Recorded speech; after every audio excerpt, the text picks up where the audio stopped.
AutoCAD সফটওয়্যারে যে কোনো ফাইলকে পিএনজি করুন খুব সহজে, মাত্র 1 মিনিটে পিএনজি করতে পারবেন। এখান থেকে কি দিবেন, কন্ট্রোল পি দিবেন।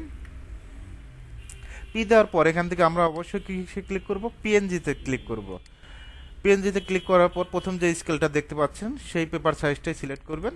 ওকে, এখান থেকে আমরা ডিসপ্লে থেকে উইন্ডো জাস্ট যতটুকু পিএনজি করব এতটুকুই সিলেক্ট করব। সিলেক্ট করার পর অবশ্যই এখানে দুটো অপশন দেখবে, পোর্ট্রেট না ল্যান্ডস্কেপ। ল্যান্ডস্কেপ অবশ্যই সেন্টারে ক্লিক করব, তারপর পিভিতে ক্লিক করব।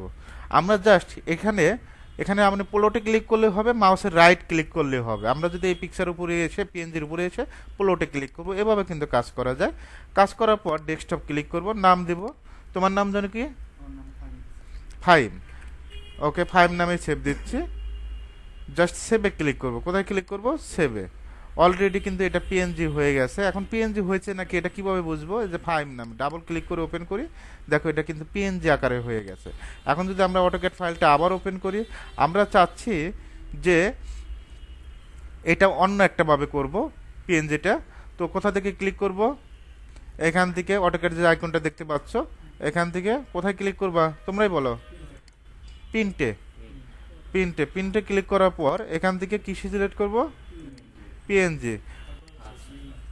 ওকে, তারপর এখান থেকে উইন্ডো জাস্ট আমরা কি করব, এতটুকু সিলেক্ট করব। সিলেক্ট করার পর অবশ্যই সেন্টারে ক্লিক করব, তারপর পোর্ট্রেট ক্লিক করবো অথবা ল্যান্ডস্কেপ, কাজের জন্য যেটা প্রয়োজন হয় সেটাই প্রিভিউতে ক্লিক করবা। এখান থেকে জাস্ট প্লটের আইকনে ক্লিক করবা।